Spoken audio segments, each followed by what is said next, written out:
Hanya Tuhan Yesus Kristus saja yang dapat menyelamatkan kita dari segala dosa-dosa kita dan menghapuskan segala dosa-dosa kita dan menyerahkan kita kembali kepada Allah Bapa di sorga.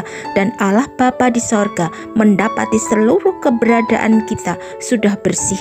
Kita sudah menjadi manusia baru seperti kita tidak pernah berbuat dosa, sehingga kita menjadi orang-orang kesukaannya Allah Bapa sendiri. Dan kita hidup dalam persekutuan dengan Allah Bapa kita di sorga dan anaknya Yesus Kristus. Perkataan ini benar dan patut diterima sepenuhnya. Kristus yang datang ke dunia untuk menyelamatkan orang berdosa. Kalau kita mengenakan manusia lama kita sebagai orang berdosa, itu adalah jahat di mata Tuhan, karena kita menuruti hawa nafsu kedagingan kita menuruti iblis di dalam kehidupan kita, sehingga kita tidak layak untuk masuk ke dalam kerajaan Allah.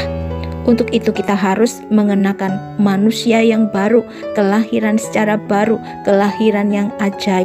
Dan manusia lama kita harus dimusnahkan bersama-sama dengan Tuhan Yesus Kristus di atas kayu salib dan dikuburkan bersama-sama dengan Tuhan Yesus Kristus di kuburnya. Dan ketika Tuhan Yesus Kristus bangkit dan hidup kembali, maka kita juga dibangkitkan bersama-sama dengan Tuhan Yesus Kristus menjadi ciptaan yang baru. Tuhan Yesus Kristus telah mati untuk kita. Tuhan Yesus Kristus telah bangkit untuk kita juga, yaitu pada saat kita masih berdosa. Dan itu semua hanya kasih karunia Allah saja. Itu semua adalah pemberian Allah yang diberikan secara cuma-cuma kepada kita, orang-orang yang percaya kepadanya. Jadi siapa yang ada di dalam Kristus, ia adalah ciptaan yang baru. Yang lama sudah berlalu, sesungguhnya yang baru itu sudah datang.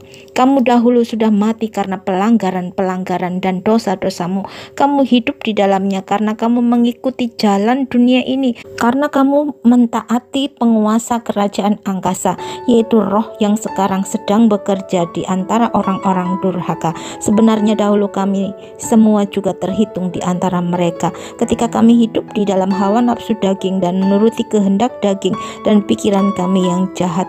Pada dasarnya kami adalah orang-orang yang harus dimurkai sama seperti mereka yang lain. Tapi Allah yang kaya dengan rahmat, oleh karena kasih-Nya yang besar yang dilimpahkannya kepada kita, telah menghidupkan kita bersama-sama dengan Kristus. Sekalipun kita telah mati oleh kesalahan-kesalahan kita, oleh kasih karunia kamu diselamatkan. Dan di dalam Kristus Yesus Ia telah membangkitkan kita juga dan memberikan tempat bersama-sama dengan Dia di sorga.